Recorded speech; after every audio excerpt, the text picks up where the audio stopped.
Dando início às atividades científicas do nono Conabro, temos a honra de apresentar o professor Carlos Marcelo Figueiredo, do Rio de Janeiro, para ministrar a palestra sobre o tema A Radiologia e sua importância na periodontia médica. Avaliação do osso alveolar em pacientes com doenças crônico-inflamatórias. Dentro do seu currículo, o professor Marcelo é PhD em Periodontia e Química Clínica pelo Instituto Karolinska, na Suécia, coordenador-geral de pós-graduação e pesquisa da Faculdade de Odontologia da Universidade do Estado do Rio de Janeiro, pesquisador do CNPq e da FAPERJ, além de outros títulos. Então, tem a palavra. Lembramos que Vossa Senhoria dispõe de 1 hora na apresentação. Quando faltarem 5 minutos, nós avisaremos. Okay? Boa tarde a todos.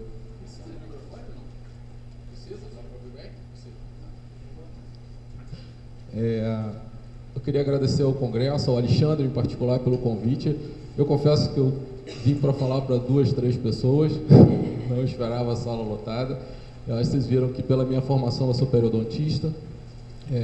Eu vi nesse encontro uma oportunidade grande de criar um link mais forte com a radiologia. Nós temos feito uns trabalhos interessantes utilizando a radiologia lá na UERJ, e com a parceria do Marcelo e agora com o Alexandre.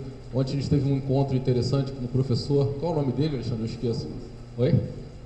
Assaúme, onde a gente discutiu algumas parcerias em relação à periodontia. Então acho que tem algumas coisas interessantes para a gente conversar hoje. O passador, por enquanto, não está funcionando, mas eu vou dando um toque nele. Coloca o próximo. Normalmente, no início da apresentação, a gente solicita que vocês desliguem os celulares, mas eu vou fazer o contrário. Na verdade, o celular é bem-vindo. Agora, pode passar um.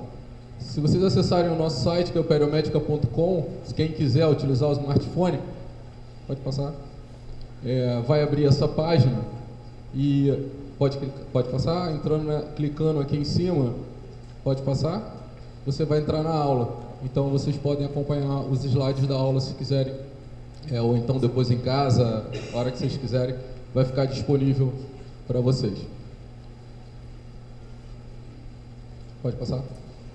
Então, a ideia, o tema hoje da nossa conversa seria a radiologia. Tem como ficar uma luzinha atrás acesa não, né? Se der, senão não tem problema. Seria a radiologia e sua importância para a periodontia médica. E aí é óbvio que eu vou ter que discutir um pouco com vocês sobre o que seria a periodontia médica. E aí a ideia então é a avaliação do osso alveolar em pacientes com doenças crônicas inflamatórias. E aí eu talvez... não, pode voltar um pouco. A gente vai ter que discutir algumas coisas em relação à periodontia e à periodontite, propriamente dita, e como interesse de todos aqui a radiologia, eu como periodontista sinto uma... Pode até baixar um pouquinho. Então deixa sem. Não tem problema não. Deixa. Não. Já está até bom agora, já melhorou. De repente a retina já se acostumou. Tá legal, não precisa mexer não. Bom, por que doenças crônicas inflamatórias? Por que essa preocupação da periodontia? Vocês já fizeram um raciocínio? Quando a implantodontia começou, quer dizer, para mim, já estou passando dos 44 anos, a periodontia usava radiografia periapical e a implantodontia usava radiografia periapical. Eu fiz implante com radiografia periapical, antes das panorâmicas. Parece velho, parece antigo, mas é verdade. O que mudou na implantodontia? Ontem teve uma conferência, eu não vou arriscar os nomes dos cone beams, das variáveis que ele apresentou, mas um negócio alucinante de onde estamos já na radiologia em termos de avaliação. O que evoluiu na periodontia? O que a radiologia está podendo emprestar à periodontia no diagnóstico periodontal? Sabe o que? Nada. Né? A culpa é nossa da periodontia, que não procura parceria, não procura evoluir em técnicas de diagnóstico. Né? Só que agora, o problema da questão da doença crônica inflamatória é que a gente enxergava a periodontite como uma doença causada por bactéria. E era uma doença bucal. Você vai lá, acumula meia dúzia de bactérias, irrita a gengiva inflama, perde osso. Só que não é assim que acontece. Não é esse o processo biológico de uma destruição óssea. Não é por isso que uma pessoa tem periodontite. Se não é por isso, retardar o diagnóstico da periodontite leva o paciente a um risco sistêmico muito grande. E vocês estão atentos a isso em relação aos problemas coronarianos, aos problemas renais, que a gente vai comentar um pouco por alto. Se isso é importante, primeiro, eu talvez tenha que diagnosticar ou encarar a periodontite como uma doença crônica inflamatória. Esse é o primeiro ponto. E o segundo ponto é, talvez eu esteja diagnosticando periodontite muito tarde e mal. Né? Então vamos discutir um pouco isso. Pode ir. Então, é óbvio que para a gente entrar nessa conversa, eu tenho que dar uma ideia do que seria então esse termo periodontia médica. Né? A periodontia médica é um termo extremamente comercial. Né? Se você for parar para pensar, existe uma periodontia que não seja médica? A odontologia, ela não é médica? A odontologia é o que? É uma ciência separada? Os estudos biológicos são diferentes na odontologia do que na medicina? Em algum momento foi diferente? Né? Então, na verdade, periodontia é médica, como a dentística é médica, como a radiologia é médica, tudo é médico. Eu vi uma discussão que eu acho que não procede, a criação da medicina oral e separar da odontologia. O que é odontologia? Não é medicina oral? Como é que eu vou criar? Não, aí os práticos ficam na odontologia e quem quiser estudar a ciência vai para a medicina oral. Aí fecha o caixão da odontologia e enterra, né? Que aí que os pacientes vão nos comparar a manicure, pedicure e por aí vai. Então não é por aí. O termo, na verdade, foi uma maneira comercial de nos chamar a atenção de um possível impacto sistêmico que essa periodontia poderia causar. Pode passar. Bom, o que a gente conhece até agora, vamos passar bem superficialmente, seria, pode passar mais um? Seria o que a gente sempre escutou na faculdade, quer dizer, diabetes, fumo, situações que levariam o paciente a desenvolver a doença periodontal. Isso a gente está careca de saber, de ouvir e tudo bem, mas pode passar? Esse outro lado é que está confuso, né? Isso é o que tem aparecido para a gente, não somente para o clínico e para o não periodontista, o efeito da doença periodontal no nascimento de uma criança prematura, numa inflamação intestinal crônica, na artrite reumatoide, doenças coronarianas. E aí começa, pela nossa falta de estudos na odontologia, de estudos que eu digo, de chegar aos estudos ao clínico geral, começa a deturpar essa informação. Por exemplo, uma bactéria cai na corrente sanguínea e causa doença coronariana. Gente, isso biologicamente não é possível.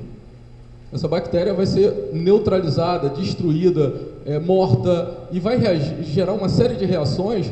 Ela não vai ter tempo e nem condições de colonizar como se nosso sangue fosse uma placa de Petri ou fosse um caldo de cultura. Então, falta discernimento biológico para algumas premissas nossas. Encontrar bactéria periodontal numa placa aterosclerótica não é nada demais. Você vai encontrar bactérias de qualquer outra, carcaças de bactérias de qualquer outro lugar também lá. O problema é o que está gerando isso, que tipo de reação imunológica ocorre em função disso. E tem todo um aparato de reações por trás disso. Pode passar? Pode?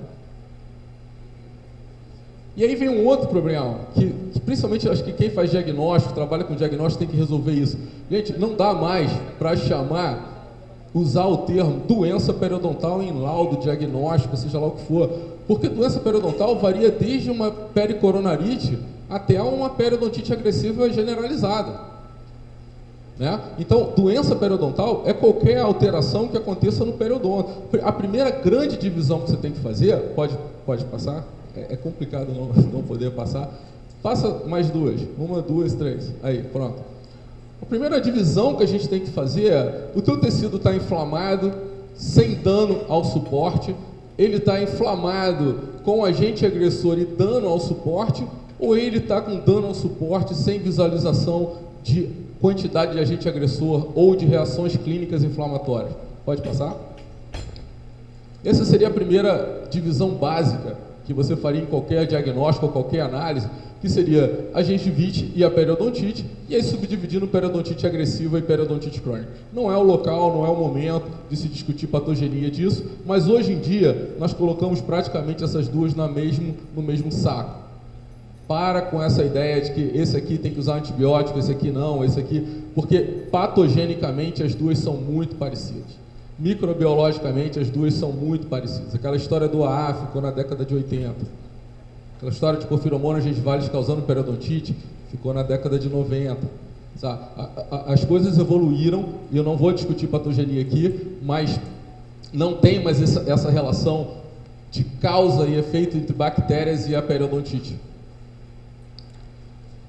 Então, o que interessa em termos de diagnóstico? Qual seria a diferença básica entre uma gengivite e uma periodontite, analisando pelo lado odontológico? Seria perda de aparato de inserção. Você não pode falar osso. Você não pode dizer que um paciente tem periodontite porque você viu uma radiografia sem osso.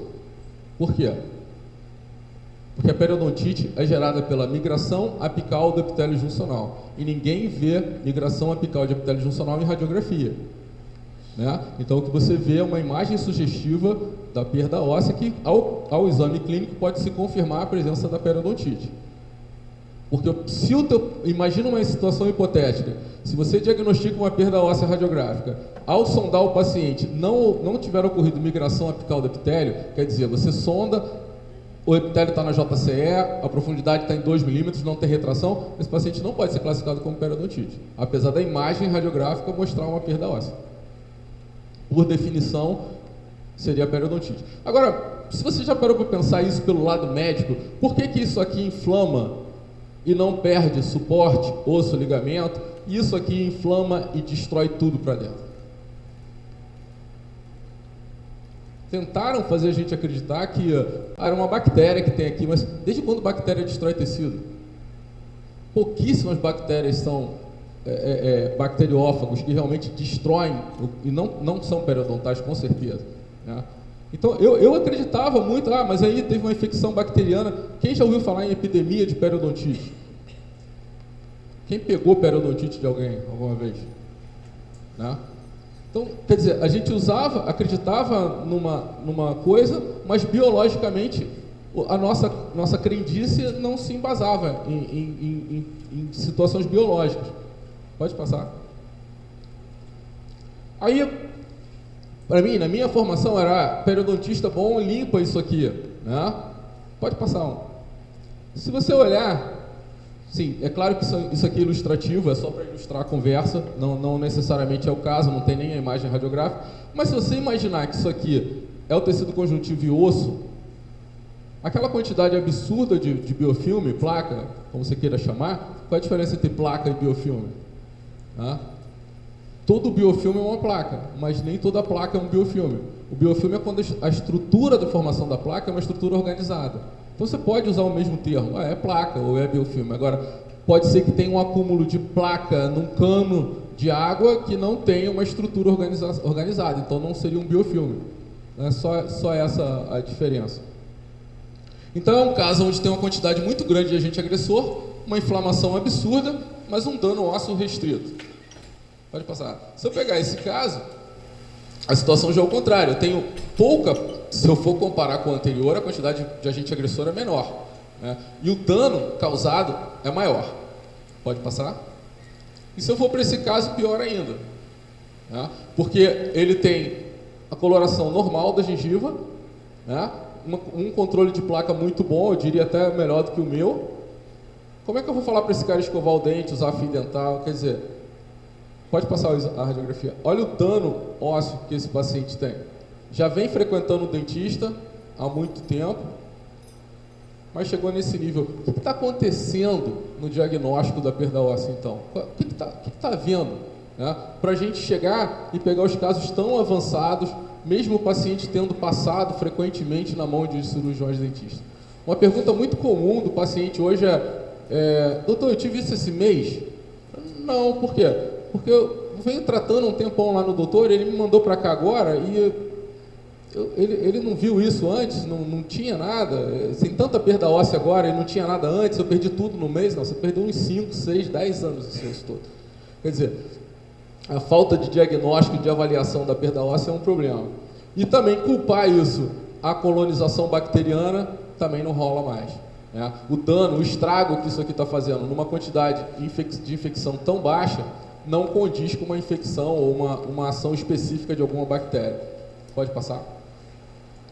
E aí a gente fez essa pequena campanha na internet, utilizando também a empresa Periomédica, a nossa empresa, onde a gente fala que uma lesão desse tamanho preocupa você, mas essa lesão normalmente não te preocupa. Se isso é um problema e isso não é, então você realmente precisa rever os seus conceitos, né? Por quê? O tamanho médio de uma lesão periodontal severa em um paciente não tratado é em torno de 15 a 20 centímetros quadrados. Alguém consegue me explicar por que uma população que tem 80% da população tem gengivite, quer dizer, uma inflamação extensa no tecido gengival, 15% da população tem periodontite de caráter severo, com perda de inserção maior do que 6 milímetros, e isso não é considerado uma doença séria? É muito estranho, porque vocês acham que essa lesão é menos grave ou mais grave do que essa? Biologicamente, vocês não vão conseguir me explicar uma ser pior do que a outra. Eu acho essa aqui pior, porque a quantidade aí sim de toxina bacteriana é alta, a probabilidade de encontros com bactérias anaeróbias gram-negativas é alta. Mas por que isso aqui não é valorizado no Brasil? Por que essa lesão não tem valor? A pergunta que vou deixar para vocês. Pode passar? Pode passar? Dá mais uma clicada até aparecer ali o... Não, volta um. Não vou falar sobre isso, de jeito nenhum. Volta um. Eu senti no ar. Pode passar um. É que vai aparecer um título aqui, senão você vai embora. A pergunta é: a periodontite faz mal para a saúde? Né? Então agora apareceu. Pode passar.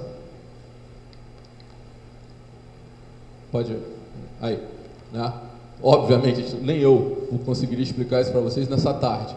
Mas, só para ter uma pequena ideia do que é hoje considerado o processo patogênico da periodontite. Aquela história de bactéria atacando o tecido e comendo o tecido feito Pac-Man não rola, né? Você tem uma agressão patogênica, ativação do sistema inato e adaptativo, mas aonde nossos caminhos se cruzam? E por que nós estamos aqui? Aqui, ó. Por que aqui, Marcelo? Ué, vocês estudam muito o osso alveolar, analisam o osso alveolar. O que ativa essa perda óssea? Como é que a gente atende uma pessoa no consultório e diz que ela perdeu o osso, ganhou? O que está envolvido nesse processo de ativação e perda óssea? O sistema Ranchielli e a ativação de osteoclastos. A periodontite é isso. A periodontite não é uma bactéria que você pegou, não é tratada com um antibiótico que você dá, mas é uma maneira de se paralisar e tentar controlar essa ativação do sistema osteoclástico. A inflamação, ela é relevante. Por que a inflamação é importante? Por que eu não devo dar um anti-inflamatório para um paciente com periodontite? É o cúmulo da loucura, né? Porque a inflamação é a única coisa boa que está acontecendo ali, está te protegendo daquela agressão, né? Se você tenta bloquear isso aqui, que é o que o anti-inflamatório vai fazer, você abriu o caminho para o sistema, para o patógeno fazer a festa dele e reverter a situação de equilíbrio gerada pela inflamação. Então, o nosso trabalho hoje, como pesquisador e como ajuda ao clínico, como trabalho com parcerias com outras áreas, é conseguir diagnosticar o mais cedo possível esse processo de perda óssea nesse momento. E que é o que a gente vai propor alguma coisa para vocês hoje. Pode passar?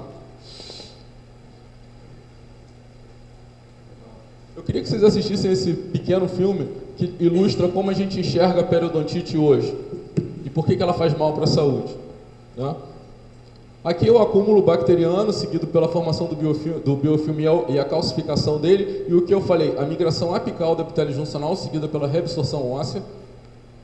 Isso vai formar, que vocês já estão também bastante carecas de saber que é a bolsa, profundidade de bolsa. Se retrair não tem bolsa, mas tem perda de inserção. A gengiva sangra, normalmente a gente faz uma explicação errada, o paciente sangrou porque está inflamado. A gengiva não sangra porque está inflamada, ela sangra porque ela tem rompimento epitelial. É inflamação seguida de um rompimento epitelial. Esse rompimento epitelial normalmente são substâncias vasoativas que se comunicam com os vasos próximos, os vasos periféricos, próximos à área. A célula de defesa, aqui são leucócitos, né? E aqui nesse caso vai ser um neutrófilo, faz a transmigração, vai até o local onde a toxina ou a bactéria tem invadido o tecido e limpa toda a área, faz a remoção desse material contaminado. Uma outra célula que trabalha nesse sistema são os macrófagos, que fazem essa fagocitose também, internalizam essas toxinas bacterianas que estão por ali. E aí ela faz uma coisa que interessa muito a gente, ela libera uma substância chamada citocinas. E são exatamente essas citocinas que, dependendo do perfil do teu paciente, do tipo de liberação que ele tem, do momento de vida dele, essa vai ter um caráter mais ou menos agressivo. E essas citocinas são capazes de ativar pré-osteoclastos e transformá-los em osteoclastos, que seria a osteoclastogênese. E aí começa a interessar a gente, por quê? O teu paciente começa a perder osso. Mas essas citocinas também caem na corrente sanguínea, e aí que vem o problema da periodontia médica, do impacto sistêmico da periodontite. Durante aquela reação, ela cai na corrente sanguínea e ela ganha o corpo. Ganhando o corpo, ela atua em alguns órgãos, quebrando a homeostasia, mas o principal alvo desse excesso de citocinas é uma comunicação com o fígado. Ela vai avisar o fígado que o teu paciente está passando por um problema de saúde. E aí que a periodontite entrou na história da medicina, né? Agora, né, essa nova entrada de uma maneira mais forte. Pode passar? Essas citocinas, ao serem liberadas, elas agem diretamente no fígado e fazem com que o fígado libere as proteínas chamadas proteínas de fase aguda. Pode passar? Dentre as proteínas de fase aguda, pode passar? Pode passar? A mais importante é a chamada proteína C reativa. Seu Marcelo, para que você está levando a gente a esse pensamento? Leia qualquer trabalho sobre doença coronariana, ou bota lá no Google fator de risco para doença coronariana, vai aparecer a proteína C reativa. Isso é um grande link da odontologia com a medicina. Foi aí que o Hospital Pedro Ernesto, que outros hospitais de pesquisa, de acadêmicos, se ligaram à odontologia. Não foi para tirar a placa da boca de pacientes dentro de uma enfermaria ou de um CTI. Foi porque descobriram, a gente conseguiu mostrar com uma série de experimentos, que a reação que acontece lá na boca do paciente, dependendo do momento, dependendo do perfil do paciente, pode elevar a produção da proteína C reativa. Se você for procurar um nefrologista, ele não quer a proteína C reativa alta. Se você conversar com um reumatologista, ele não quer a proteína C reativa alta. Se você conversar com qualquer médico que trabalha com doença crônica, ele não quer a proteína C reativa alta. E aí sim, peraí, se teu paciente tem periodontite, e quem hoje não está próximo de uma síndrome metabólica, ou de um problema coronariano, ou de algum tipo de doença crônica inflamatória como a gente tem na nossa população hoje. Então, a eliminação da periodontite pode significar uma melhora na condição sistêmica do paciente, diminuindo essa taxa de proteína C reativa. Pode passar? Pode passar? Pode passar mais um? Qual é o nível aceitável dela? Né? Hoje, se você solicitar, vocês podem, o clínico odontológico, né, o periodontista, ou que seja lá quem for, pode solicitar o hemograma e, frente a um quadro de inflamação crônica na boca, seja esse caso do gengivite ou periodontite, ele pode solicitar também o nível da proteína C reativa ultrassensível. Né? O problema é que ela tem que se manter abaixo de 0,2 para não ser considerada risco de doença cardiovascular. E ela tem que estar abaixo de 0,8, porque acima disso já é considerado fase aguda de inflamação sistêmica no paciente. O que vai acontecer se vocês começarem a usar esse exame como rotina no consultório é que vocês vão pegar vários casos de pacientes acima disso aqui. Tá? Acenderam a luz. Vários casos, acenderam até daqui da frente. O que é muito estranho, porque como é que isso foi negligenciado por tanto tempo? Né? Por que isso foi deixado de lado por tanto tempo? Pode passar? Pode passar? Pode ir. Pode. Mais um. Em 99, Um trabalho feito quando eu estava ainda fazendo doutorado na Suécia, que eu participei do grupo, a gente avaliou a presença dessa proteína C reativa no sangue de pacientes com periodontite crônica e fumantes também, né? Analisamos os dois grupos e encontramos esses níveis alterados. E foi o primeiro ou segundo trabalho no mundo sobre esse tema. Depois ele começou a ser reproduzido. Pode passar? Pode ir. E agora chegou, ano passado, acho que saiu esse ano, esse trabalho também, agora já com o Fábio Vidal, que é um aluno de doutorado, onde a gente fez a intervenção periodontal em pacientes com hipertensão arterial refratária. E pode passar? E conseguimos observar que o tratamento periodontal diminuiu os marcadores sanguíneos da doença coronariana. Vocês vão entender aonde eu quero levar vocês. Até agora vocês estão vendo aonde nós chegamos com a importância da periodontite na saúde sistêmica do paciente. É aí. Pode passar? Pode passar? E aí vem minha pergunta. Então seria a periodontite... Tem como apagar isso aqui? Seria a periodontite, então, uma doença crônica inflamatória de manifestação oral? Melhorou. Você já... 30 segundos para pensar nisso. Vocês já imaginaram se a história for outra? Não é bem a história que... Acenderam lá fora? Beleza. Não é bem a história que contaram, que a gente aprendeu até agora? Porque... Qual é o nosso preparo para tratar uma doença crônica inflamatória? Qual é o treinamento que nós temos para tratar uma doença crônica inflamatória? Eu cresci também dando antibiótico para paciente com periodontite. É quase que como dar antibiótico para paciente com artrite. Ou com doença inflamatória intestinal, o cara está com retrocolite ulcerativa e eu dou antibiótico para ele. Qual é o sentido da terapia? Está baseado em que parte da patogenia da doença a intervenção farmacológica? Porque a intervenção medicamentosa ela é baseada no teu conhecimento de patogenia. Quando eu cheguei em 99, eu entrava num curso de especialização de periodontia e falava da ação da interleuquina 1 beta, o pessoal virava a cara. Por quê?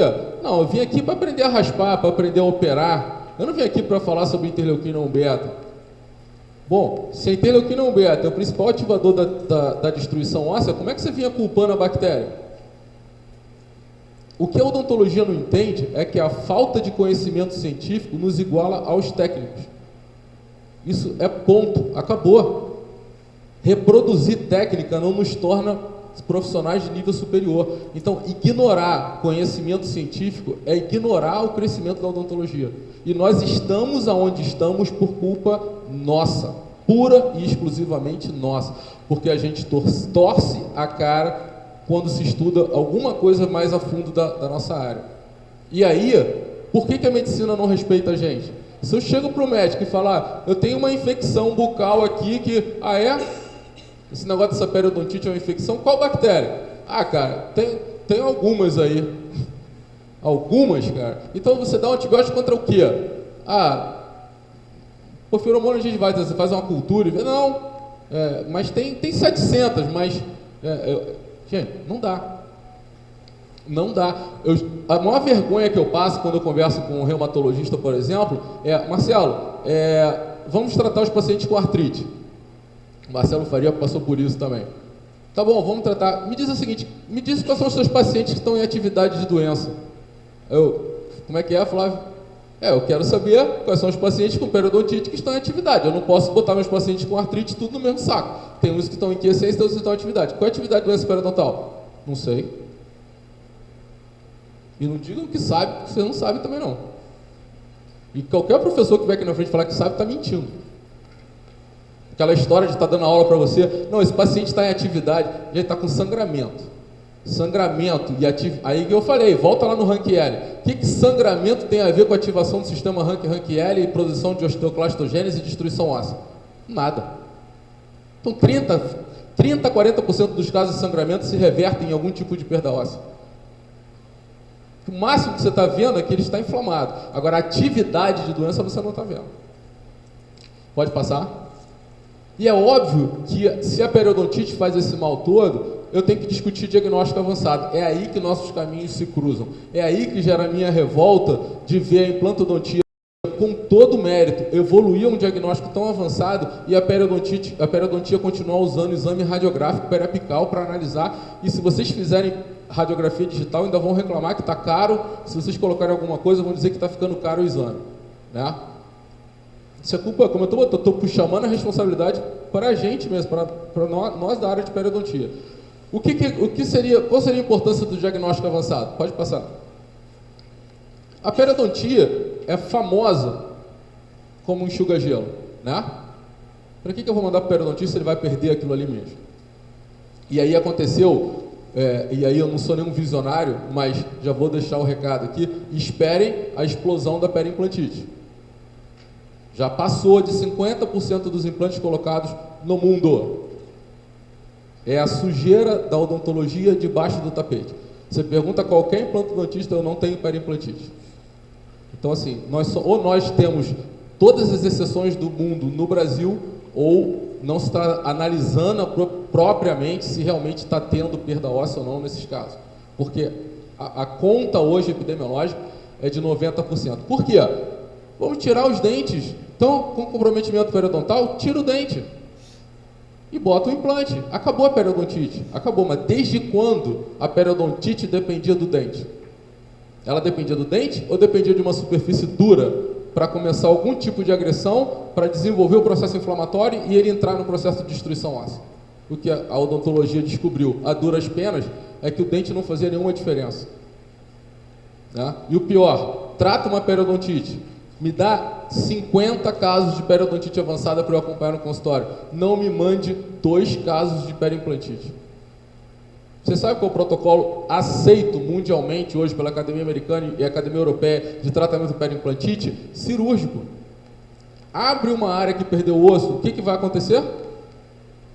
Retração. Exposição do implante que não é da cor do dente, né? Então você faz o quê?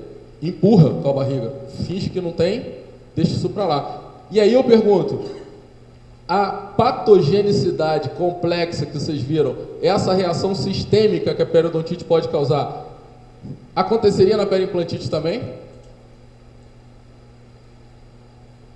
Sim, lógico, o mesmo organismo, são as mesmas células, é o mesmo perfil imunológico, só mudou a superfície dura. Então, negligenciar o diagnóstico de periimplantite é expor o paciente a um risco maior de agravamento de doença crônica? Aí cada um faz o seu link, né? Mas por que a periodontite é considerada um enxuga-gelo? Pode passar? Se eu pegar um endocrinologista e só tratar, olha, eu acho que você está com diabetes, essa ferida no teu pé, sei não, eu acho que você é diabetes. Ou então, você está com catarata, eu acho que você está com diabetes, vamos começar a controlar a tua glicose. É assim que a gente avalia diabetes hoje? Não. Pode passar? Você tem exames muito mais avançados e marcadores muito mais avançados para avaliar teu risco. Pode passar? Pode passar? Eu quebrei o fêmur, será que eu estou com osteoporose? Né? Eu fraturei a coluna, eu acho que eu estou com osteoporose.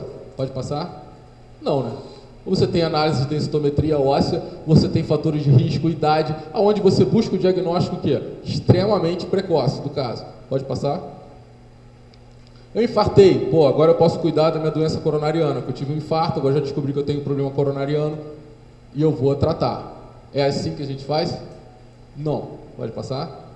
A gente já tem marcadores e avaliação de alterações sanguíneas para controlar isso.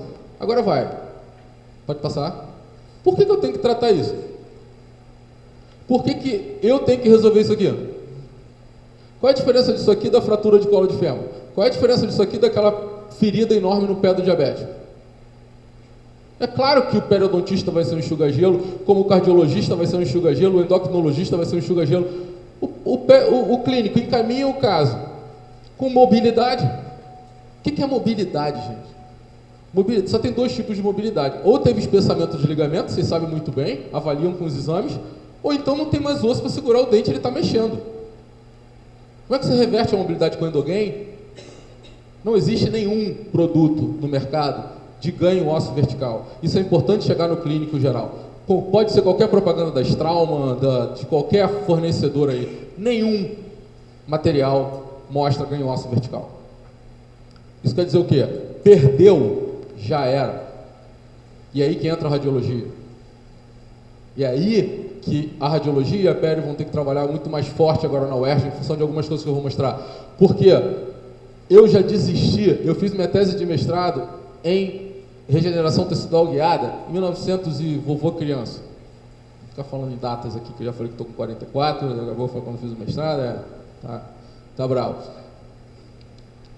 Agora me volta a empresa vendendo um RTG para vocês de novo. Eu já falei, back to the 80s, né? Vendendo membrana e vendendo endogain. Gente, o endogain deu errado. Não pode custar R$490 uma coisa que já deu errado. E as pessoas estão usando. Aí o cara vem e fala, mistura o endogain com osso. E o dentista compra e mistura com osso. Você sabe o que é o endogain? É uma matriz amelogenina de origem suína, que copia a amelogenina humana. Sabe o que o endogain faz? Estimula células mesenquimais indiferenciadas em se transformarem em cementoblasto. O que tem o osso a ver com cementoblasto? E não tem uma alma de dentista que levante numa aula dessa e fale, meu amigo, peraí, você quer que eu use uma molécula que estimula cemento misturado com osso para ganhar osso no implante?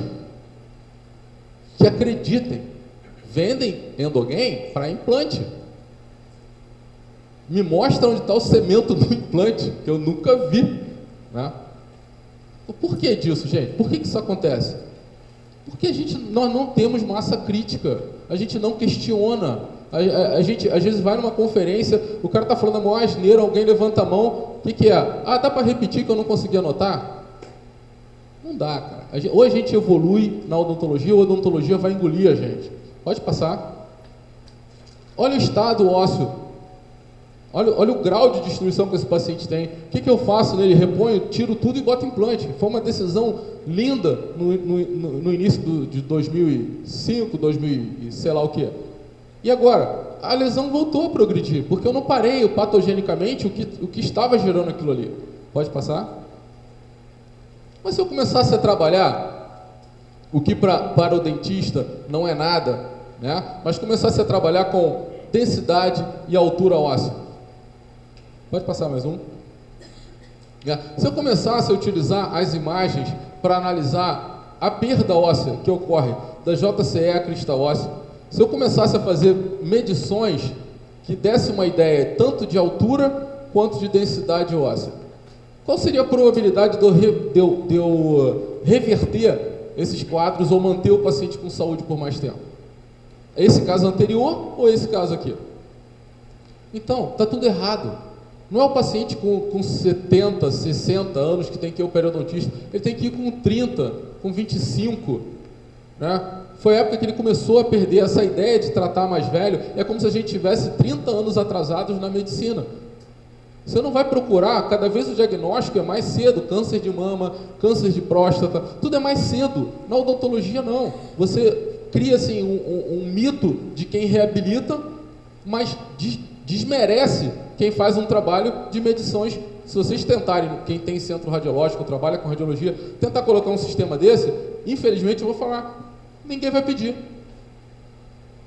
Por quê? Eu não tenho a menor ideia de que isso aqui seja doença ou início de doença. Para ele, doença, eu já vi casos de pacientes com perda, 1/3 de perda óssea, e para o dentista ele não tem nada. Tem osso ali, o dente está firme. Claro que o dente está firme. Quando não tiver mais firme, acabou, caiu, não tem mais o que fazer. Tá? Pode passar? Então aí entra assim a nossa ideia de avaliação do osso alveolar, que seria essa segunda parte, em pacientes com doenças crônicas inflamatórias. Então a nossa meta é avaliar o osso alveolar. Quais são os grupos de trabalho que a gente tem? São artrite, doença inflamatória intestinal, cardiopatias e doenças renais. Tá? Pode passar? A ideia, pode passar? Obviamente, não foi minha, não foi do Marcelo, foi, infelizmente a gente tem que admitir, foi da reumatologia. Por quê? Porque eles tomam remédios, eles tomam corticoides, e isso interfere diretamente no metabolismo ósseo, gera diminuição de densidade óssea. Marcelo, por que vocês falam tanto que a periodontite, que a doença de vocês é perda óssea? Por que vocês não avaliam? E a gente fez um projeto junto para FAPERJ, foi daí que tudo começou, junto com o Marcelo. A partir daí o assunto cresceu. Mas não foi ideia nossa. A gente aprendeu com eles. Pode passar? E aí, todos são dentistas, aqui eu acredito, né? E todos têm, de alguma maneira, contato com a doença periodontal, principalmente a periodontite. Isso aqui é uma definição de tratamento da artrite reumatoide. O objetivo primário do tratamento desses pacientes é o controle da atividade da doença, preservando-se os danos físicos, sociais e emocionais, minimizando-se as possíveis sequelas. Em nenhum momento eles estão dizendo que vão refazer a articulação, ou que é o objetivo do tratamento botar uma articulação mecânica ou uma articulação de titânio. A meta é diminuir a atividade e preservar o tecido para que ele mantenha uma condição social e emocional em andamento. Vocês já pararam para pensar? Imagina se isso fosse feito na odontologia? Se a gente parasse de pensar nessa monte de grana que a indústria ganha e vocês acreditassem mais em vocês, investissem mais o dinheiro ficar com vocês, ao invés de ficar passando para as empresas de implante ou para as empresas de resina, ou seja lá o que for, se vocês valorizassem mais o procedimento, o dinheiro não ficaria mais com vocês? Quanto mais próximo da natureza, quanto mais próximo da condição original do paciente, você não reteria mais o dinheiro e eles ganhariam menos? Quem é o maior interessado em não falar em prevenção e diagnóstico precoce em odontologia? Um segundo para vocês imaginarem. Qual é o ganho de uma fábrica de resina se você diminuir o índice de cárie no teu consultório? Tá? O que a Straumann vai ganhar? O que eu peguei a Straumann para Cristo porque eu estou engasgado com esse negócio de alguém, mas o que seja lá quem vocês quiserem falar, vai ganhar se o paciente não tiver perda óssea, se vocês começarem a diagnosticar assim? Se os centros radiológicos trabalhassem com isso, tipo de diagnóstico, ganharia mais a radiologia, porque teriam mais pacientes, seria um diagnóstico melhor, ganharia mais a periodontia, porque qual seria a chance de dar certo o tratamento? Se vocês me mandarem um gráfico dizendo que o paciente perdeu 1 milímetro de osso nos 6 meses de acompanhamento, minha intervenção e a ação, o paciente nunca ia ter sequela, provavelmente, desse problema dele. Tá? Pode passar? Então, já que a gente vai discutir agora a questão do osso, nesses últimos 20 minutos que faltam, como é que acontece, então, essa destruição óssea aqui numa articulação, né? Então, estímulo de fibroblasto, condrócitos e osteoclastos, né? Os condrócitos, no nosso caso, seria o fibroblasto, estariam destruindo para a gente o colágeno, e aqui para eles também a cartilagem, que é cheia de colágeno. Tá? O processo é o mesmo, mesma coisa. Só que a gente destruiria a inserção conjuntiva. Né? A interleuquina 1 beta afetaria os osteoclastos. Esses osteoclastos iniciariam o processo de reabsorção óssea. Então, minha meta num tratamento periodontal é diminuir a expressão de citocinas que ativem osteoclastos. Já é completamente... Estou falando isso no consultório. Lá onde você está atendendo o paciente. A tua meta é essa. Né? E ela também tem ação supressora nos osteoblastos, então não forma osso novamente. Aí você tem uma inflamação da cartilagem, além da inflamação, a destruição do colágeno e a destruição óssea. Pode passar? Então a gente foi para o primeiro trabalho, agora sim as linhas se cruzam. Né? A gente tem pacientes com artrite idiopática juvenil, são pacientes jovens. Pode passar? Foi utilizada a metodologia do Rosa, de 2008, para começar a gente engatinhar nesse caminho. Né? Então, criou-se os ROIs, né, que são as áreas de interesses, que a gente chama. O ROI 1 é sempre próximo à crista óssea, e o ROI 2 sempre abaixo da crista. A gente não tem a menor intenção de discutir a metodologia disso, mas só como a gente chega a essas análises. Pode passar. Esse primeiro trabalho, eu ainda não tinha tido contato com o Marcelo Faria, então a gente não tinha o equipamento que a gente tem. Essas radiografias foram digitalizadas, o que atrapalha muito a qualidade, mas já deu para trabalhar com essa densidade. Né? Através da detecção em pixels, a gente analisa a densidade desse quadrado de 1 milímetro. Pode passar? Pode passar? E olha o que aconteceu. Pode passar? Isso aqui é um paciente com artrite juvenil idiopática, isso aqui é um paciente de controle. A densidade completamente diferente. Completamente. Esse paciente com artrite juvenil idiopática, já na adolescência dele, ele tem uma baixa densidade óssea, aparentemente, né? Salvo todas as falhas que o sistema de análise pode trazer, mas, como eu falei, não vou trazer nenhum trabalho que não tenha sido publicado numa revista indexada, né? Então tem falhas, claro que tem falhas, mas já é um sinal para a gente começar a caminhar. Então esse foi o primeiro sinal de que alguma coisa a gente tinha que fazer. Procurei a radiologia, consegui conversar com o Marcelo sobre isso. Estou falando do Marcelo toda hora, o Marcelo Faria está aqui, que é professor de radiologia lá da UERJ. Pode passar. Eu falei, Marcelo, fica aí, porque qualquer coisa que for fora da pério, ele vai responder, tá? Não vão me botar em sinuca, ainda tem o Alexandre ali atrás de backup. Entendeu? Então, eu falei para eles, eu vou, não tem problema nenhum, mas vocês não saem da sala. Entendeu? Aqui é o 16 e o 26, num paciente com artrite idiopática juvenil, e aqui o 16 e 26 num paciente com um controle. O que é o controle? São crianças que foram fazer a avaliação, a gente solicitou a avaliação óssea, mas não tinham artrite, não tinham nenhuma outra doença crônica inflamatória. O que me assustou foi, aí já entraria na parte de pesquisa, mas só para vocês terem uma ideia, quando você pega o 25% de baixo, quase chegando aos 75% de alto, quer dizer, quase todos, o mais alto está próximo ao mais baixo do paciente normal. Quer dizer, qual é a chance dessa criança acabar desenvolvendo uma perda óssea com o tempo?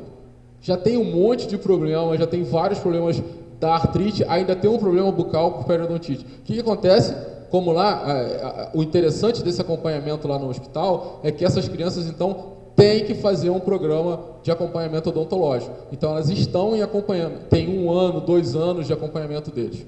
Tá? É obrigatório que a gente preste atendimento a eles ao detectar alguma coisa que pode levá-los a ter problemas orais. Pode passar? Então, a conclusão foi essa, e o mais interessante, a gente separou aí sim ativos e inativos, que eu não vou colocar aqui, e não encontramos relações diretas com o uso de drogas ou o momento da atividade reumatológica. Isso quer dizer o quê? A perda óssea não era um marcador de atividade, era um marcador de histórico de doença, quer dizer, ele já teve a doença e até aquele momento ali ele apresentou aquele tipo de perda. Pode passar?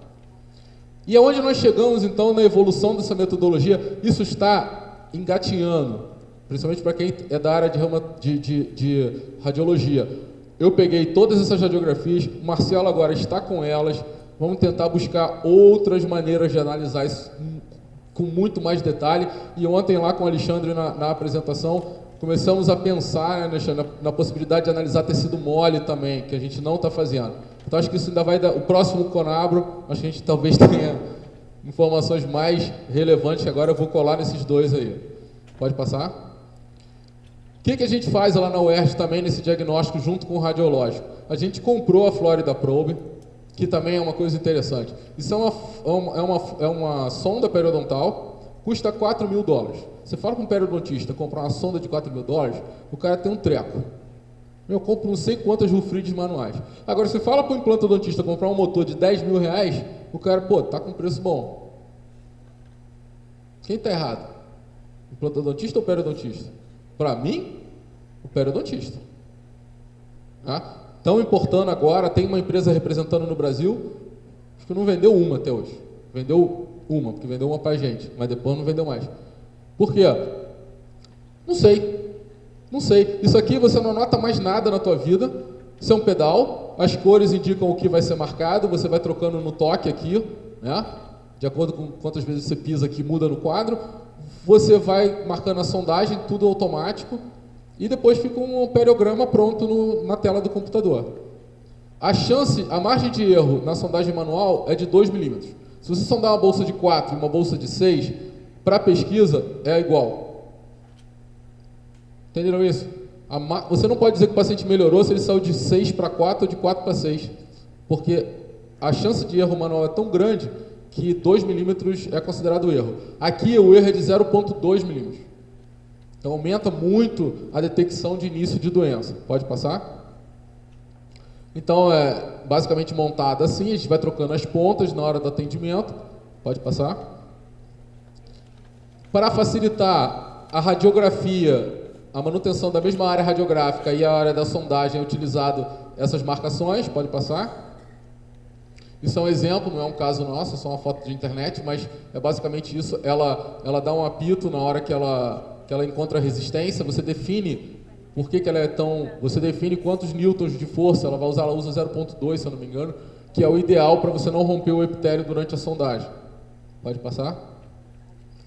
Bom, não vou nem falar sobre isso, e vocês não se manifestem. Mas a regulagem lá do aparelho que a gente comprou, né, aí foi com a culpa do Marcelo estar junto nisso, que foi o melhor que a gente tinha na época, né, Marcelo, para comprar. Foi uma vitória lá para a odontologia da UERJ, pode passar. Junto com ela a gente comprou o sensor, nesse sensor a gente coloca uma gradezinha milimetrada, pode passar. Usa silicona para estabilizar, pode passar. A imagem vai direto para o computador. Nesse caso a gente não faz sobreposição de imagens, não há necessidade. Você mede em uma e depois mede na outra. Isso diminui a chance de erro, porque sobrepor já é bem mais complicado. Pode passar? E aí, dentro dessa gradezinha já aparece na tela do computador, é feito o quadradinho lá, pode passar, que seria o ROI. É calibrado o ROI, pode passar. Define o que é 1 milímetro na tela, pode passar. E aí eles são colocados, evitando encostar no dente, né? Pode passar. É super complicado, você vai falar, pô Marcelo, mas é isso mesmo, eu não sei. Nós vamos ter que melhorar, até que ponto ele chega mais para lá ou para cá, para definir a melhor área de análise naquele defeito ósseo. A gente escolhe o filtro periodontal, pode passar. E aí sim, tenta chegar o mais próximo dessa crista, pega esse osso mais alto possível, e aí calcula essa densidade dos dois ROIs, pode passar. E aí vai dar o valor, como a gente falou antes, no ponto que tiver parado e da reta toda. A gente usa a média da reta que aparece. Pode passar? E aí depois são feitas várias medidas que eu canso de chamar histométricas, mas estão erradas. Isso não é uma lâmina, então não é medida histométrica, né? Já tomei muita bronca do Marcelo sobre isso. Não é histométrica, né, Marcelo? Aprendi. É medida linear, ou seja lá qual for, mas é uma medição direta na radiografia. Pode passar? Pode passar? Pode passar? Pode ir. E aí a gente vai definindo, né? Vamos usar então da JCE até a crista óssea na mesial, da JCE a crista óssea na distal, a linha mediana, o ponto médio do defeito com o ponto médio da JCE. E tem várias maneiras, até encontrar a melhor maneira de trabalhar com isso aí. Eu hoje acho que a melhor maneira é simplesmente medir da JCE até o fundo do defeito. Pode passar? Aí são os filtros diferentes para você definir a melhor visualização. Pode passar? Pode passar? Mesma coisa, não tem diferença não. E aí entrou a reumatologia de novo na história. Marcelo, peraí, se vocês estão detectando essa alteração de densidade, qual é a correlação dessa densidade com a densitometria óssea sistêmica do paciente? Olha o passo que a gente deu. Hoje nós temos 18 pacientes. Eu fiquei meio com medo de trazer análise estatística hoje, está muito no início, então vou só dizer que a gente está fazendo. Hoje nós temos 18 pacientes com artrite juvenil idiopática, onde eles são submetidos à densitometria óssea sistêmica e o valor da densitometria óssea é correlacionado ao valor da densidade óssea alveolar que a gente obtém. Qual é a ideia do reumatologista? Popularizar a possibilidade de diagnóstico de baixa de densidade óssea. Se houver uma correlação forte, isso não sou eu que estou falando, é a reumatologia do Pedro Ernesto. Seria fazer o exame radiográfico e diminuir o número de pacientes que se submeteriam à densitometria óssea sistêmica. Caso realmente fosse detectada essa alteração no osso alveolar, se indicaria essa é a hipótese. Da hipótese virar alguma coisa real, nós estamos quilômetros de distância. Demos o primeiro passo, estamos 18, vamos tentar fechar em 25 casos de densitometria comparada com a densitometria óssea sistêmica comparada com a alveolar. Pode passar? E o que a gente tem até agora, para a gente encerrar? Pode passar? Bom, primeiro a gente avaliou no sangue, né? O que são adipocinas? São citoquinas que se depositam no tecido adiposo, né? As adipocinas têm forte relação com massa óssea, com o funcionamento do metabolismo ósseo. Então, nós fizemos um trabalho onde medimos esse nível ósseo da adipocina e comparamos com o que a gente observava nesse exame radiográfico. E utilizamos pacientes com e sem síndrome metabólica. Pode passar? Então, avaliamos no nível sérico a adiponectina, a leptina e a resistina. Essas duas estão relacionadas a uma piora do quadro. Quanto mais alto, pior. E essa aqui, quanto mais baixa, quanto mais alta, melhor para o paciente. Pode passar, não precisa entrar na parte metodológica. E aí a gente encontrou um resultado muito interessante. Um R negativo de 0,6, onde a densidade óssea alveolar oral se correlacionava negativamente, significantemente negativamente, com a adiponectina e a interleuquina 1 beta. Então, o fato do paciente ter muita citocina associada a tecido adiposo e ter muita interleuquina 1 beta no sangue, diminuía a densidade óssea alveolar na boca. Isso pode ser um link muito forte entre pacientes com síndrome metabólica e periodontite, e perda óssea alveolar na boca. Pode passar? É um trabalho submetido ainda, são trabalhos muito recentes. Que eu consigo ler pode passar mais um. Esse já foi em cima já um pouco mais audacioso. A gente coleta o material na área que vai ser radiografada, eu vou mostrar como, e analisa a expressão do RANQ-L, que eu falei, que é aquela ligação com o RANQ faz com que aumente a perda óssea, a interleuquina relacionada à perda óssea e outras citocinas. Pode passar? Pode passar? Aí é só mostrando que foi analisado por CIT, pode passar?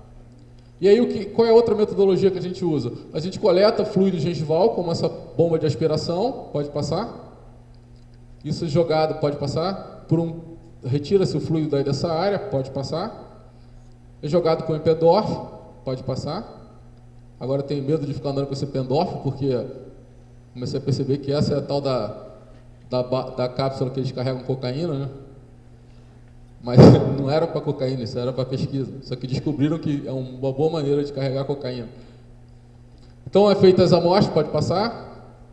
E hoje, a gente começou com essa avaliação. Olha que legal, né? Essa máquina é uma máquina de R$200 mil, e hoje a gente tem ela na UERJ para análise de analitos, de substâncias que podem estar relacionadas à destruição óssea ou a diagnóstico avançado. A ideia nossa, se a gente for abrir um parênteses aqui para já quase fechando, é que a gente implemente esse sistema, saia da pesquisa e vire alguma coisa de uso para o clínico.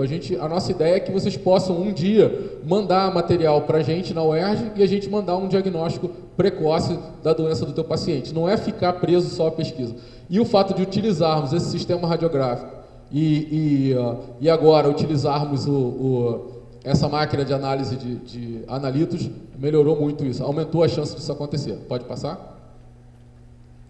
Isso é só a placa que faz a análise, pode passar?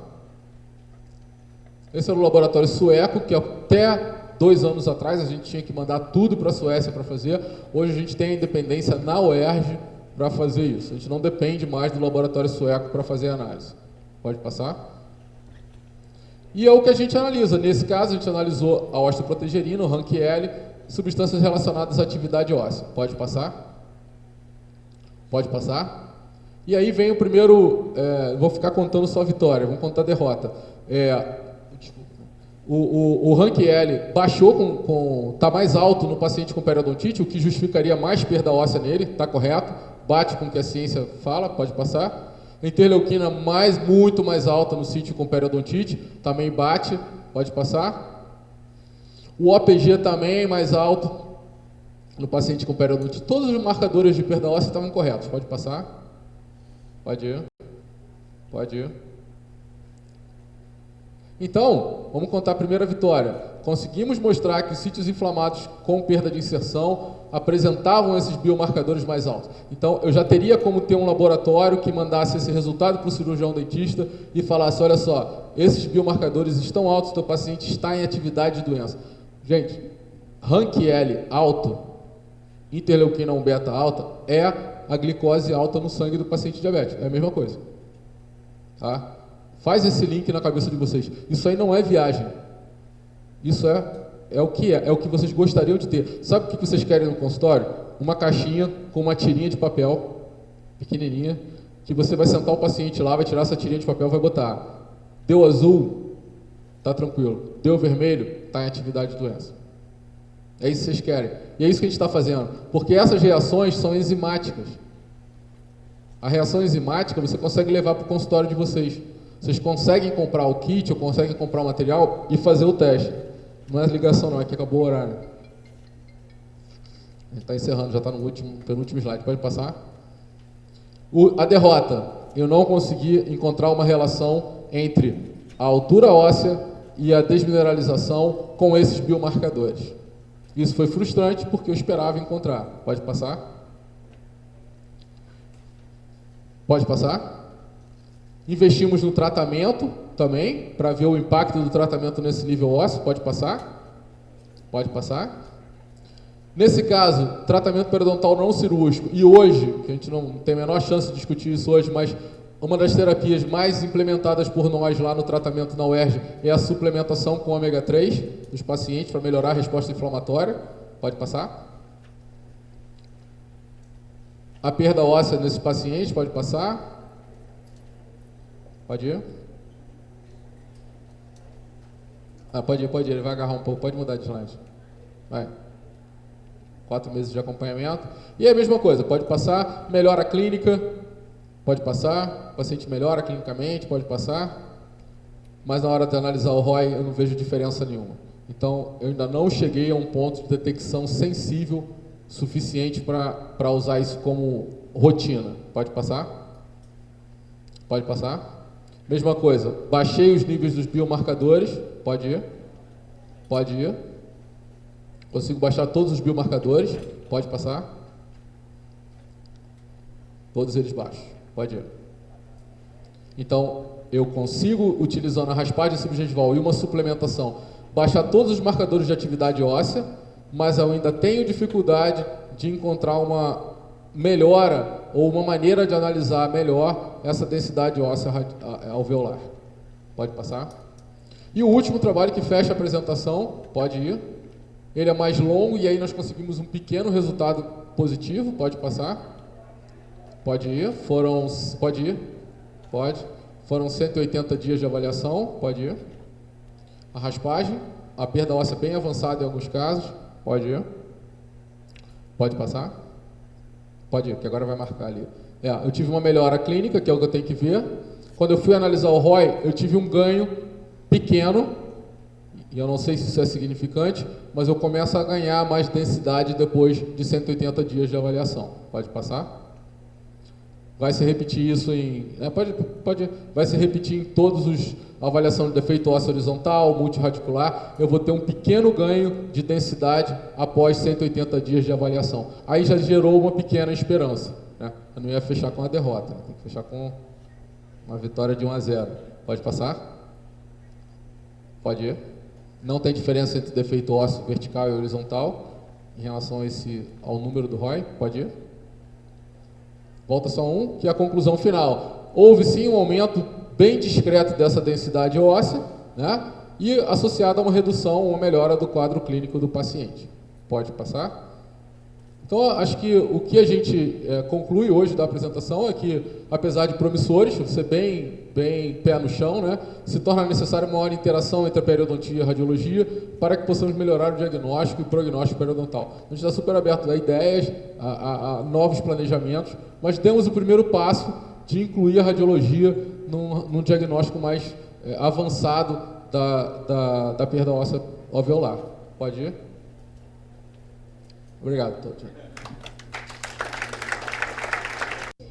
O primeiro deles é em relação à festa de hoje, tá? Que já podem ser pegos os convites lá na secretaria mediante o crachá. O convite é pessoal e intransferível, tá? Quem tiver interesse em comprar para acompanhante também está à venda lá na secretaria, tá? E o segundo aviso é sobre a palestra do Dr. Arai, para poder pegar os fones, para quem for assistir, não ir lá em cima da hora para pegar os fones, porque parece que ontem teve uma fila grande e acabou atrasando os congressistas a entrarem na palestra. Então, por favor, quem tiver interesse, pode chegar um pouquinho antes para pegar os fones para tradução. Ok?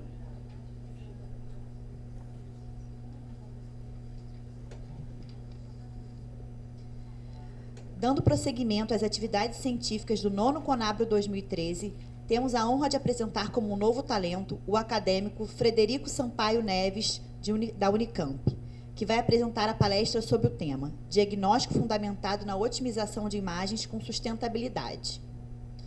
Frederico Sampaio Neves é graduado em odontologia pela Universidade Federal da Bahia em 2008 e mestre em radiologia odontológica pela Faculdade da Odontologia de Piracicaba, em Unicamp, em 2011. Doutorando em radiologia odontológica pela Faculdade de Piracicaba, na Unicamp, realizando estágio sanduíche na Universidade de Gotemburgo, na Suécia. Tem como linhas de pesquisa diagnóstico oral, tomografia computadorizada, parâmetros de exposição. Passo a palavra ao palestrante.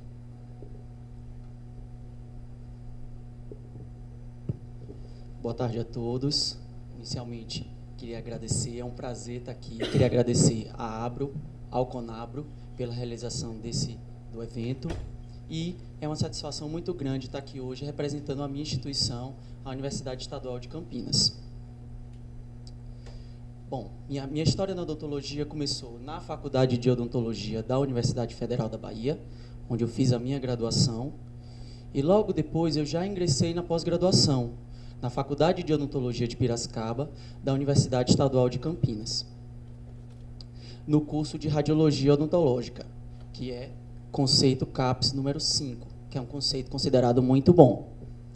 Esse curso ele é coordenado pela professora doutora Gláucia Maria Bovia Ambrosano e tem como corpo docente o professor Frab Norberto Bosco, que já é aposentado, mas continua suas funções normalmente no programa, o professor Francisco Reiter Neto, a professora Solange Maria de Almeida e a professora Débora Queiroz de Freitas.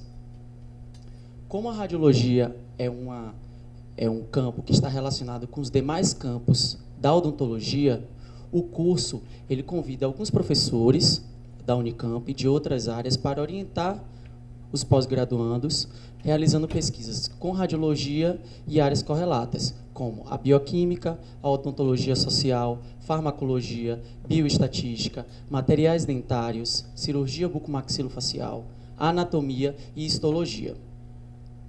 Além disso, alguns professores de renome no quadro radiológico do Brasil, de outras universidades, também são convidados para orientar os alunos do curso. Professores da Unesp Araraquara, da USP Ribeirão Preto e da Universidade Federal da Bahia, da UFBA. Atualmente, o corpo discente é composto no mestrado, por 11 alunos, o doutorado é composto por 24 alunos, existem 2 alunos de pós-doutorado e um total de 10 alunos de iniciação científica. A produção no curso de radiologia da FOP Unicamp é considerada bastante satisfatória, onde, entre 2012 e 2013, a maioria dos artigos publicados foram em periódicos A1, A2 e B1, quais CAPS. E isso só é possível porque o curso ele fornece a nós, alunos, todos os equipamentos necessários para a realização de pesquisas.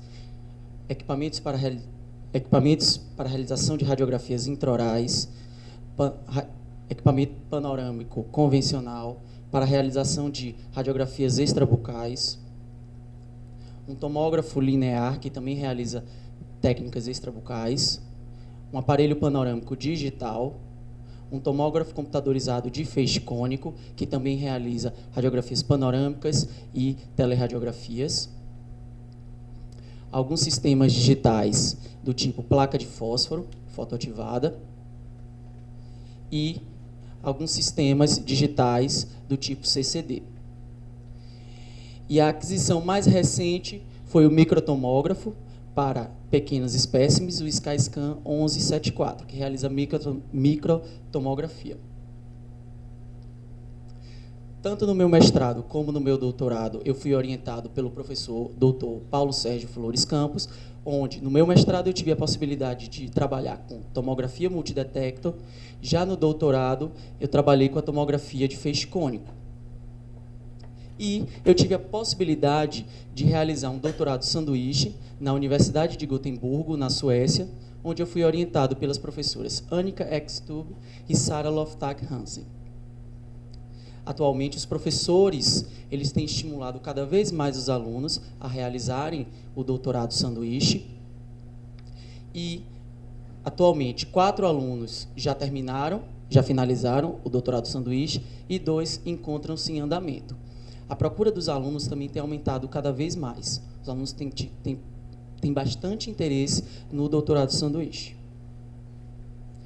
Dentre as linhas de pesquisa do programa, tem-se a cefalometria, o estudo da articulação temporomandibular, estudo do crescimento crânio-facial, maturação óssea e desenvolvimento da oclusão, imaginologia em odontologia, radiobiologia e radioproteção e receptores de imagem e processamento radiográfico.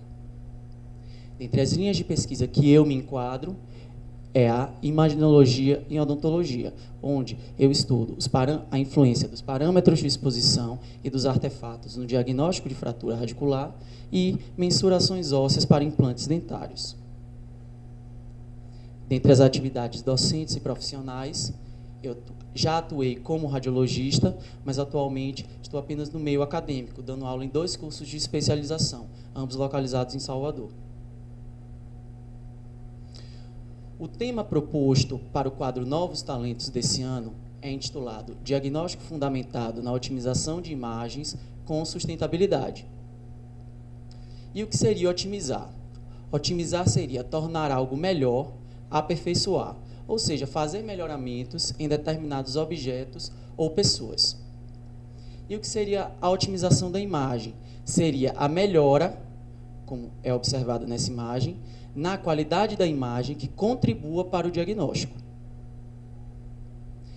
Já o conceito de sustentabilidade, a palavra sustentabilidade vem do latim sustentare, que seriam ações e atividades humanas que visam suprir as necessidades atuais dos seres humanos sem comprometer o futuro das próximas gerações.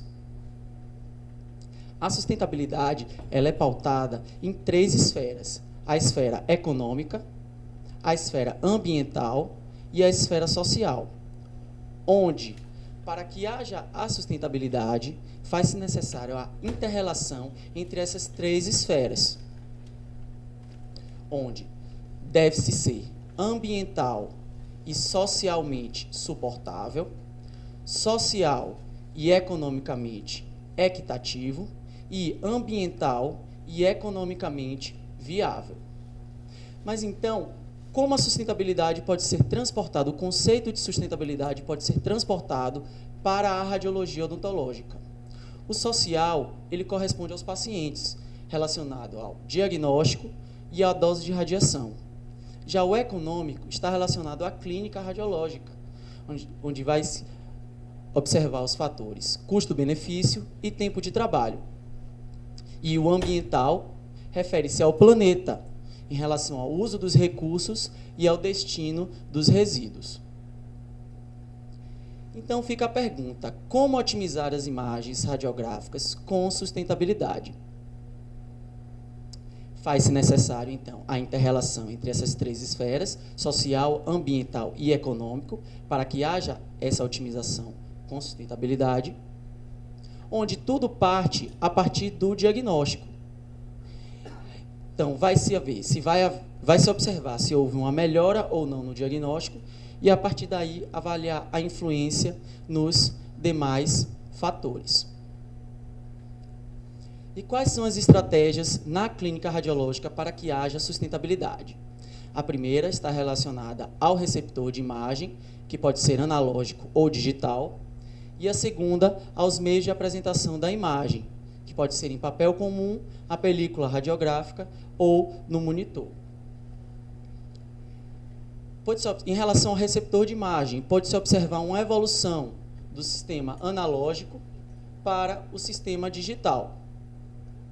O sistema analógico é o filme radiográfico, onde vai haver a necessidade do processamento químico das películas. Já o sistema digital utiliza um sensor de imagem, onde a aquisição ela pode ser direta ou indireta. Em relação ao diagnóstico, os estudos têm mostrado que não há diferenças entre o sistema digital e o sistema analógico na avaliação de alterações dentárias comuns, como lesões cariosas, fraturas radiculares, perdas ósseas ou reabsorções radiculares.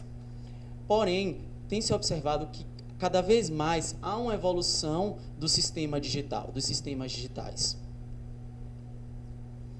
Já em relação à dose de radiação, a dose no sistema digital ela é menor ou igual ao sistema analógico. Vai depender do tipo de filme, da velocidade do filme utilizada e do tipo de sistema.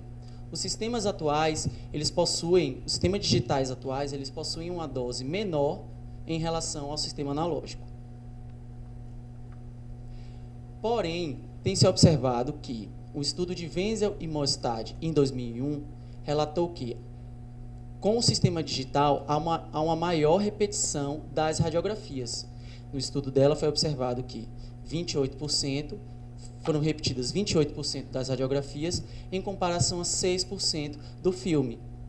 Um dos fatores relacionados a isto é que, como na radiografia digital não há o gasto de filme, então, essas podem ser repetidas e não vai haver custo para a clínica. Porém, esse é um fator importante, porque a dose de radiação ao paciente exposto, quando ocorre essa repetição das imagens, vai ser aumentada.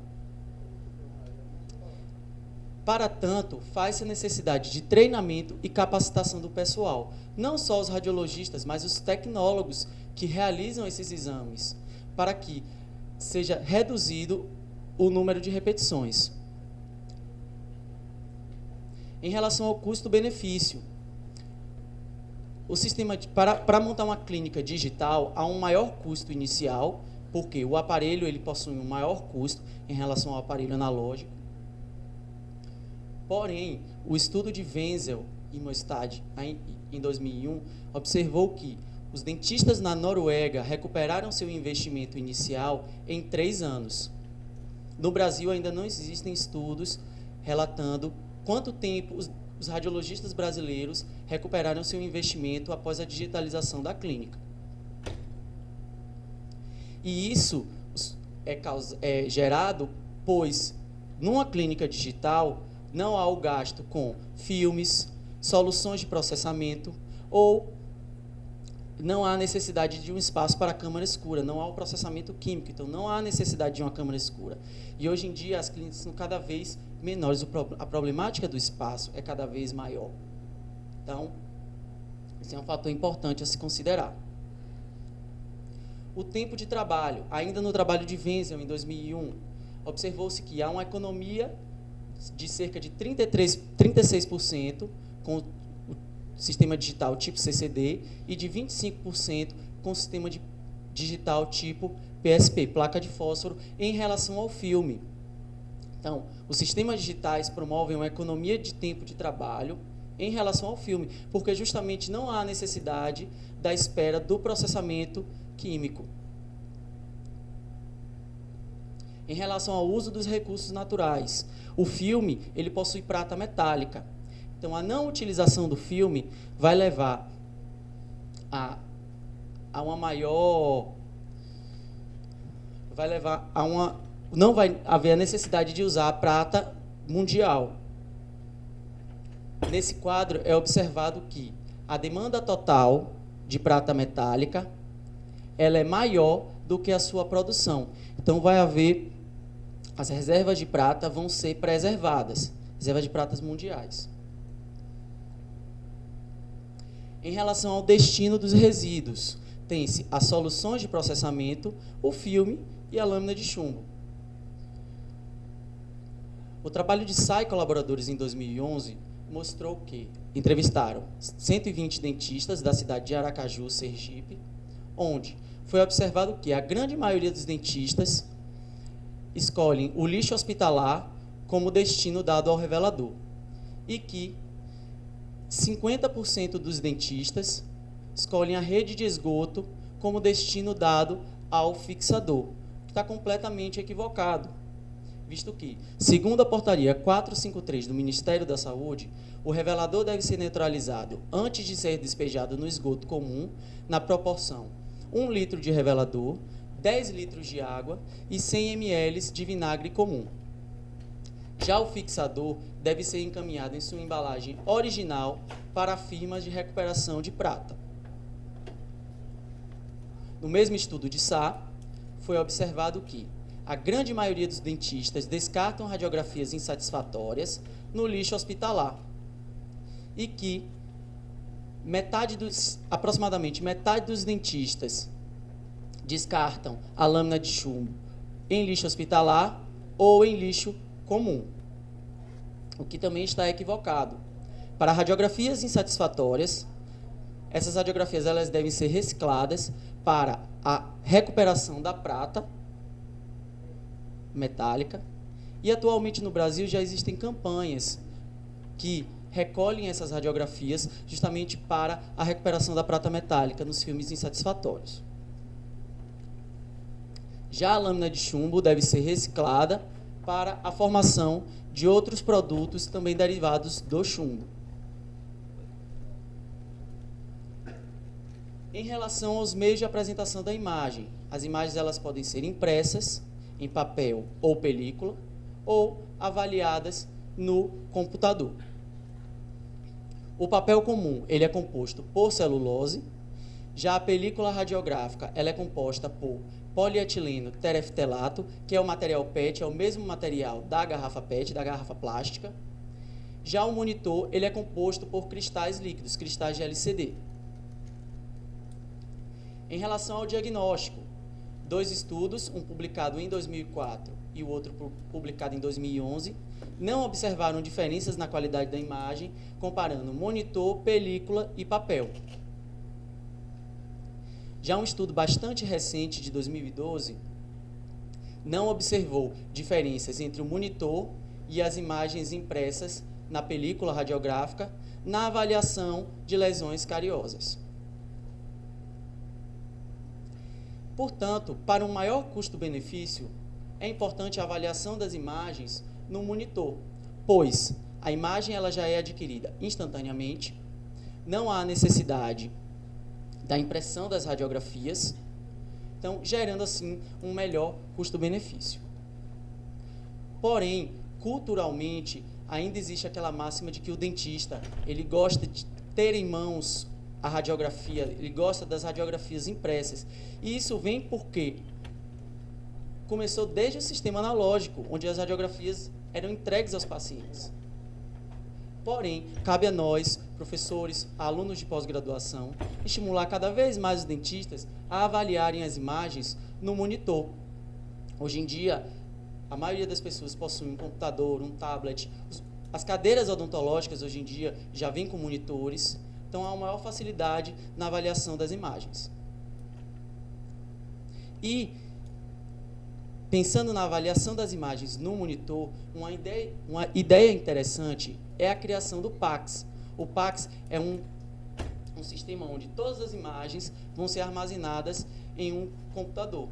E o dentista ele consegue, do seu consultório, via internet, avaliar aquela imagem. Um trabalho publicado em 2013 observou que a implementação do PACS no departamento de neurocirurgia ele melhorou a produtividade, o fluxo de trabalho e a colaboração entre os radiologistas. Para se ter uma ideia, no local onde eu fiz o meu doutorado de sanduíche, na Universidade de Gotemburgo, toda a rede pública era PACS. Então, não existe impressão de radiografias na Universidade de Gotemburgo. Todos os dentistas, eles avaliam do consultório deles as radiografias dos pacientes e lá estão armazenados os dados clínicos, bem como radiografias anteriores. Em relação ao uso dos recursos, uma publicação da Secretaria do Estado do Meio Ambiente, em 2012, mostrou que o papel é o segundo tipo de lixo mais produzido pelo brasileiro, 24,5%, perdendo apenas para o lixo orgânico. E a não utilização do papel vai levar, ou seja, a não impressão de radiografias no papel, vai levar a uma maior preservação ambiental, a preservação das árvores, já que o papel ele é feito de celulose, que é um derivado da árvore. E essa questão ambiental é uma problemática mundial.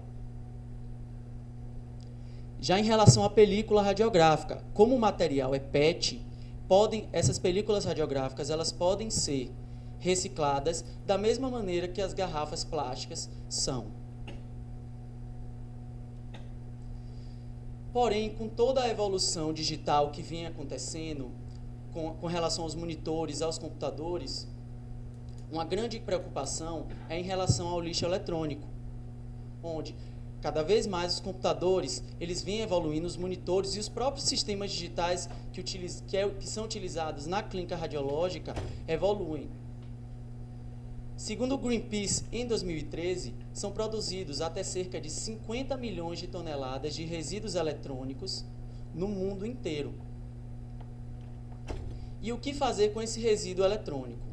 Segundo uma lei federal de 2010 aqui do Brasil, todo eletrônico deve ser, que não funciona mais, deve ser retornado ao fabricante e o fabricante é o responsável pelo destino deste lixo eletrônico. Então, computadores, monitores, sistemas digitais obsoletos, cabe ao consumidor retornar esse lixo e o fabricante é responsável pela sua reciclagem digital. Portanto, para que haja sustentabilidade, a pergunta que fica é: radiografia digital ou filme? Radiografia digital, pois ainda não há influência no diagnóstico, porém os sistemas digitais vêm evoluindo cada vez mais, é mais ecológico, a transmissão das imagens ela é instantânea e podem ser avaliadas no monitor, e apesar do maior custo inicial na digitalização de uma clínica, segundo os fabricantes, esse custo compensa, pois não vai haver gastos com filmes, soluções de processamento. E para que haja sustentabilidade, avaliar as imagens impressas ou no monitor. No monitor, pois ainda não há influência no diagnóstico, porém os monitores também vêm evoluindo cada vez mais. É mais ecológico, não vai haver impressão em papel, então vai haver uma maior preservação ambiental, há um menor tempo de trabalho e um menor custo para a clínica, ou seja, é um melhor custo-benefício. Não vai haver gastos com impressoras ou com papel ou película. Portanto, pode-se concluir que, com pequenas atitudes como a reciclagem e a quebra de antigos paradigmas, como estimular os dentistas a avaliar as imagens no monitor, é possível otimizar o diagnóstico por imagens com sustentabilidade. Esse é o meu e-mail, caso alguém tenha alguma dúvida. Agradeço mais uma vez a presença de todos e me coloco à disposição para os questionamentos da banca. Muito obrigado.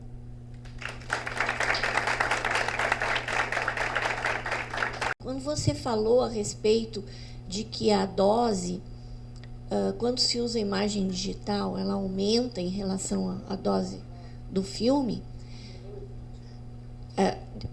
desculpe, a dose diminui, mas em termos de repetição, quando você falou, as repetições aconteceriam mais em equipamentos digitais do que com o filme. Bem, a minha pergunta eu não li esse trabalho, eu gostaria de saber se foi especificado se isso era quando se usa o sensor ou se não faz diferença usar o sensor ou a placa ótica. Porque a minha experiência com placa ótica é de que muitas vezes é diminuída ainda essa repetição, porque você tem o recurso de corrigir o contraste, a densidade. Pelo menos na minha experiência, quando você usa a placa ótica, você pode comparar isso tranquilamente ao filme e até diminuir. Agora, isso provavelmente está relacionado mais ao sensor, que é menor, é mais desconfortável. Então, o que eu queria saber é isso, se você leu, se tem essa diferenciação. No trabalho da Wenzel, ela utilizou o sensor, o CCD, o concavo. Então, assim, é claro que as placas de fósforo hoje em dia são mais flexíveis, então talvez a incidência de erros causadas é menor, mas assim, ainda existe essa preocupação de que, como não gasta filme, pode expor e não tem problema. E não é assim que deve ser. Tem a mão de obra. Desculpa, mas tem a mão de obra, a despesa da clínica continua. Isso. Com o filme, você gasta filme. Mas não Com- justifica a mão de obra e tal, vai. E outra, só mais uma. Se diz que não há influência no diagnóstico do monitor. Eu acho que há influência porque você, como a professora falou, você pode fazer uns contrastes, mudar e melhorar. E a radiografia, depois de revelada, já era. Os trabalhos que eu peguei comparam, assim, Mas a experiência mas assim, eles buscam comparar, assim, o efeito apenas do monitor e da impressa. Então, assim, com a mesma densidade, com o mesmo contraste. É porque esse ponto que o senhor falou é mais, assim, manipulação da imagem, do software, isso. Aí vai depender do software, da finalidade de diagnóstico que se deseja. Mas também...